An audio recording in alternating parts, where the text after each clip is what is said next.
ಈ ಸೃಷ್ಟಿಸಕ್ಕೆ ಎಷ್ಟೊಂದು ವಿಸ್ಮಯಕಾರಿ ಇದೆ ನೋಡ್ರಿ. ಪರಮಾತ್ಮ ನಿರಾಕಾರ ಪರಮಾತ್ಮ, ದೇಹ ಇಲ್ಲ, ನೋಡಕ್ಕೆ ಕಣ್ಣು ಕಾಣೋದಲ್ಲ. ಅದು ಚಕ್ರ ಈ ಡ್ರಾಮಾ ಪ್ರಕಾರ ಪ್ರತಿಯೊಂದು ನಡೀತಾ ಇದೆ, ನಾವು ಕಣ್ಣಾರೆ ಪ್ರತ್ಯಕ್ಷ ನೋಡ್ತಾ ಇದ್ದೇವೆ. ಬಾಬಾರವರು 4 ಯುಗದಲ್ಲಿ ಬರಲಿಲ್ಲ, ಸಂಗಮದಲ್ಲಿ ಬಂದು ಅದು ವೃದ್ಧ ಶರೀರದಲ್ಲಿ ಬಂದರು. ಅಂದ್ರೆ ಗೋಲ್ಡ್ ಈಸ್ ಗೋಲ್ಡ್ ಅನ್ನೋ ಹಾಗೆ ಲೇಖರಾಜರ ದೇಹದಲ್ಲಿ ಪರಿಕಾಯ ಕಾಷ್ಟ ಆಗಮಿಸಿ ಈ ಸೃಷ್ಟಿಯ ಚಕ್ರದ ಪಾಲನವನ್ನು ಪ್ರಾರಂಭ ಮಾಡಿದರು. ಅದು ಮಾತೆಯನ್ನು ಅಂದ್ರೆ ಸರಸ್ವತಿ ಮಾತೆಯನ್ನು ಕನ್ಯೆಯನ್ನು ಚಾಯ್ಸ್ ಮಾಡಿದರು. ಲೇಖರಾಜರು ಸಂಸಾರ ಮಾಡಿ ಅಂತಿಮ ವೃದ್ಧಾಪ್ಯದಲ್ಲಿ ಜ್ಞಾನಕ್ಕೆ ಬಂದರು. ಇವರು ಪವಿತ್ರತೆಯ ಸಾಕಾರ ರೂಪಿಯಾದ ಜಗದಾಂಬ ಸರಸ್ವತಿಯನ್ನು ಆಯ್ಕೆ ಮಾಡಿದರು. ಅಕ್ಕ ಹೇಳಿದಾಗ 18 ವರ್ಷದಲ್ಲಿ ಅವರು ಈ ಜ್ಞಾನಕ್ಕೆ ಬಂದು ತಮ್ಮ ಜೀವನವನ್ನೇ ಸಮರ್ಪಿತಗೊಂಡರು. ಈ ಶರಣರ ಸಾವು ಜೀವನವನ್ನು ಮರಣದಲ್ಲಿ ನೋಡುವ ಹಾಗೆ ಅವ್ರು ಯಾಕ ಆ ಯುಕ್ತಿ ಸೂಕ್ತಿಯಾಗಿದ್ರು, ಹರಿಗಡಿ ಅಂತಿಮ ಗಡಿ ಅನ್ನೋದು ಯಾಕೆ ಹೇಳಿದ್ರು ಅನ್ನೋದು ಈಗ ಅರ್ಥ ಆಗಿದೆ. ಅಂದ್ರೆ 4 ವರ್ಷದಾಗ ಅವರು ಬಾಬಾ ಶರೀರ ಬಿಟ್ಟರು. ಅಂದ್ರೆ ಅವ್ರಿಗೆ ತಮ್ಮ ಜೀವನದ ಶರೀರ ಯಾವತ್ತೇ ಆಗೋದನ್ನ ಅವ್ರಿಗೆ ಮೊದಲ ಸಂಕಲ್ಪ ಇತ್ತು ಅನ್ನೋ ದೃಷ್ಟಿಯಿಂದ ಅದನ್ನ ನಾವು ಯಾವುದೇ ಟೈಮಲ್ಲಿ ವೇಸ್ಟ್ ಮಾಡಬಹುದು, ತಕ್ಷಣ ಆಗಿಂದಾಗ ಮಾಡ್ಬೇಕನ್ನೋದು ಅವರು ಹೇಳ್ಕೊಟ್ರು. ಆಮೇಲೆ ಅವರು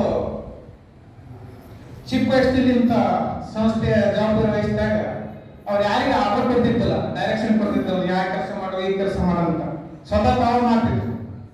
ಒಂದ್ಸಲ ಬಾಬನ ಕಾರ್ಯಕ್ರಮ ನಂತರ ರಾತ್ರಿ ವೇಳೆ ಆಗಿದ್ದರಿಂದ ಅವತ್ತಿನ ಎಲ್ಲ ಪಾತ್ರೆಯನ್ನು ಮಾತೆಯರು ಯಾರು ಸ್ವಚ್ಛ ಮಾಡದೆ ಹಾಗೆ ಮಲ್ಕೊಂಡಿದ್ರಂತ. ಬಾಬರ ಅಮೃತ ಮಾತೆ ಸರಸ್ವತಿ ಅಮ್ಮೆ ಅಮೃತ ಹೇಳಿದಾಗ ಎದ್ದು ನೋಡಿದಾಗ ಪಾತ್ರೆ ಆಗಿತ್ತು ಅಂತ ಅದನ್ನ ತಾವ ಸ್ವತಃ ಕ್ಲೀನ್ ಮಾಡಾಕಿದ್ರಂತ. ಆಮೇಲೆ ಅದೆಲ್ಲ ಸೌಂಡ್ ಎಲ್ಲ ಕೆಳಕತ್ತಿ ಅಕ್ಕಂದಿರು ಮಾತೆಯರು ತಕ್ಷಣ ಇದೇನು ಸೌಂಡ್ ಆಗ್ತದೆ ಇಷ್ಟು ಗಂಟೆಗೆ ಅಂತಂದು ಬಂದು ನೋಡಿದಾಗ ಸರಸ್ವತಿ ಅವನ್ನ ಪಾತ್ರೆ ತಿಕ್ಕೊಂಡು ನೋಡಿ ತಕ್ಷಣ ಒಬ್ಬರಿಗೊಬ್ರು ತಮ್ಮ ಸೂಕ್ಷ್ಮ ಎದ್ದು ಬಂದು ಎಲ್ಲರೂ ತಮ್ಮ ಕೆಲಸ ಮಾಡಾಕಿದ್ರು. ಆಮೇಲೆ ಇನ್ನೊಂದು ಸಂದರ್ಭದಾಗ ಅಂದ್ರ ಯಾವುದೇ ಹೇಳಿದ್ರಿ ಬ್ರಹ್ಮ ಬಾಬಾ ಏನೇ ಕೆಲಸ ಹೇಳಿದ್ರು ಅವ್ರ ಜವಾಬ್ದಾರಿ ಮಾಡ್ತಿದ್ರು. ಅಂದ್ರ ಹಾಜಿನ ಶಬ್ದಕ್ಕೆ ಬಿಟ್ಟು ಬೇರೆ ಏನಿದ್ದಿತ್ತಲ್ಲ. ಒಂದ್ಸಲ ತಕ್ಷಣ ಬಾಬಾರಿಗಿನ ಬ್ರಹ್ಮ ಬಾಬಾರಿಗೆ ಸಂದೇಶ ಬಂತಂತ. ಅಕಸ್ಮಾತ್ ಯಾರೋ ಒಂದು 100 ಜನ ಅಲ್ಲಿಗೆ ಮದುವೆ ಬರ್ತಾ ಇದ್ದಾರೆ, ಅವರಿಗೆ ಊಟದ ವ್ಯವಸ್ಥೆ ಮಾಡ್ಬೇಕಂತಂದು ಇವರು ಮಾತೆಯನ್ನು ಕರೆದು ಹೇಳಿದ ತಕ್ಷಣ ಹಾಜಿ ಅಂತಂದು ಹೇಳಿದ್ರು, ಒಪ್ಪಿದ್ರು ಅಂತ. ಬಟ್ ಅವತ್ತಿನ ಟೈಮ್ ಏನಾಯ್ತಂತ ಏನಿದ್ದಿತ್ತಲ್ಲ ಅಂತ, ದಿನಸಿ ಇರಲಿಲ್ಲ, ತರಕಾರಿ ಇಲ್ಲ, ಏನೂ ಇರಲಿಲ್ಲ ಅಂತ. ಬಾಬಾ ಗೊತ್ತಿತ್ತು ಹೇಗಿದೆ ಅನ್ನೋದು. ಮುಂದೊಂದು ಮಾತೆ ತಮ್ಮ ಇದನ್ನ ಎಲ್ಲರಿಗೂ ಅಡಿಗೆ ಮಾಡಕ್ಕಂತಂದು ತಯಾರು ಮಾಡೋಷ್ಟೊಳಗ ಅಕಸ್ಮಾತ್ ಒಂದು ಲಾರಿ ಬಂತಂತ. ಆ ಲಾರಿ ಒಳಗ ತರಕಾರಿ ದಿನಸಿ ಎಲ್ಲ ಬಂದಂತ. ಅದನ್ನೆಲ್ಲ ಮಾತೆಯನ್ನ ಮಾಡಿ ಎಲ್ಲರಿಗೆ ಅದನ್ನ ಉಣ್ಬಡಿಸಿದಂತ. ಅಂದ್ರ ಯಾವುದೇ ಅದು ಬಾಬಾ ಮೇಲೆ ಅಷ್ಟು ನಿಶ್ಚಯ ಇರೋದ್ರಿಂದ ಅವರು ಕ್ವಶನ್ ಮಾಡ್ತಿದ್ದಲ್ಲ. ಇಲ್ಲೇನ ಅಕ್ಕ ಒಂದಿನ ಕೆಲಸ ಹೇಳಿದ್ರೆ ಅರ್ಥ ಮಾಡ್ತೀವಿ, ಏನೇನ್ರ ನಮ್ಮೊಂದೇನೋ ಸಲಹೆ ಕೊಡಬೇಕು.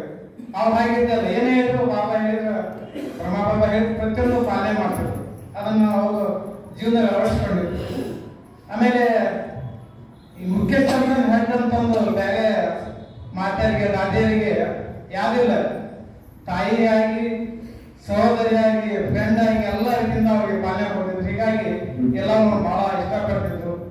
ಆಮೇಲೆ ಈಗ ಅಕ್ಕ ಹೇಳಿದಾಗ ಮುಳಿ ಬಂದ ನಂತರ ಕೆಲವೊಂದಿಗೆ ಎಷ್ಟೋ ತಕ್ಷಣ ಅರ್ಥ ಆಗ್ತಿದ್ದಲ್ಲ, ಯಾವ ಅರ್ಥವಾಗಿ ಹೇಳಿದ್ರು ಅನ್ನೋದು ಇವರು ಮಾತೆಯರೆಲ್ಲರಿಗೆ ಸಹೋದರಿಯರಿಗೆ ದಾದಿಯರಿಗೆ ತಿಳಿಸ್ಕೊಡ್ತಾ ಇದ್ರು. ಆಮೇಲೆ ಮುಖ್ಯಸ್ಥ ಆಯ್ತು ಒಂದ್ಸಲ ಕೋರ್ಟ್ಗೆ ಹೋಗಬೇಕು. ಅಲ್ಲಿ ಕೋರ್ಟ್ ಹೋದ್ರೆ ನಮ್ಮಲ್ಲಿ ಸಂಪ್ರದಾಯ ಭಗವಂತನ ಮೇಲೆ ಸತ್ಯ ಹೇಳ್ತೇನೆ, ಸತ್ಯ ಬಿಟ್ಟು ಏನು ಹೇಳಲ್ಲ, ನಾನು ಹೇಳೋದೆಲ್ಲ ಸತ್ಯ ಅಂತಂದು ಪ್ರಮಾಣ ವಚನ ಮಾಡೋದೊಂದು ಇಂದ ಬ್ರಿಟಿಷ್ ಕಾಲದಿಂದ ಬಂದಿದೆ, ನಮ್ಮಲ್ಲಿ ಪದ್ಧತಿ ಇರ್ಲಿ ಇದೆ. ಆದ್ರೆ ಪ್ರಮಾಣ ವಚನ ಮಾಡಿದಾಗ ಮಾತೆ ಅದಕ್ಕೆ ಒಪ್ಪಲಿಲ್ಲ. ಬಾಬಾ ಶಿವ ಹೇಳೋದು ಮೇಲ್ಗಡೆ ಜನ ಈ ಭಗವಂತ ಬುಕ್ಕಿನಾಗ ಅಥವಾ ಬಾಯಿಲೆ ತೋರಿಕೆಗೆ ಹೇಳಿದ್ರೆ ಅದು ಪ್ರತಿಜ್ಞೆ ಮಾಡೋಂಗಿಲ್ಲ. ಎಷ್ಟೋ ಜನ ಸತ್ಯ ಪ್ರತಿಜ್ಞೆ ಅಂತ ಹೇಳ್ತಾರೆ, ಹೇಳೋದೆಲ್ಲ ಸುಳ್ಳು ಹೇಳ್ತಾರೆ. ನಾವು ನೋಡ್ತಾ ಇದ್ದೇವೆ ಕೋರ್ಟ್ನಾಗ. ಅದು ಅನಿವಾರ್ಯ. ಈಗ ಸತ್ಯ ಹೇಳಿಬಿಟ್ರೆ ಅವ್ರ ಶಿಕ್ಷೆ ಆಗೋ ಸಂದರ್ಭಗಳು. ಹಿಂಗಾಗಿ ಅವರು ಪ್ರಮಾಣ ವಚನ ಮಾಡಿದ್ರೆ ಅವರು ಸ್ವಲ್ಪ ದಿನ ಸತ್ಯವಾಗಿ ಪ್ರಮಾಣ ವಚನ ಮಾಡಿ ಅಂದಾಗ ಮನಸ್ಸಿಂದ ಕಾನ್ಸಿಯಸ್ ಬರ್ತಾರಲ್ಲ, ಸತ್ಯವಾಗಿ ಹೇಳಕ್ಕೆ ಅವ್ರಿಗೊಂದು ಮಾಡಲು ಇದಿರ್ತೈತೆ ಅನ್ನೋ ದೃಷ್ಟಿಯಿಂದ ಒಂದು ಈಗಲೂ ಪದ್ಧತಿ ಮುಂದೆ. ಅವಾಗ ಜಡ್ಜ್ ಎಷ್ಟೇ ಹೇಳಿದ್ರು ಮತ್ತೆ ಅವ್ರ ಬೆಲ್ಲಪ್ಪನಿಗೆ ಜಡ್ಜಿ ಅವ್ರ ವಿಚಾರಕ್ಕೆ ಒಪ್ಕೊಂಡು ಇನ್ನೂ ವಿಚಾರ ಮಾಡಿ ಅಂದ್ರೆ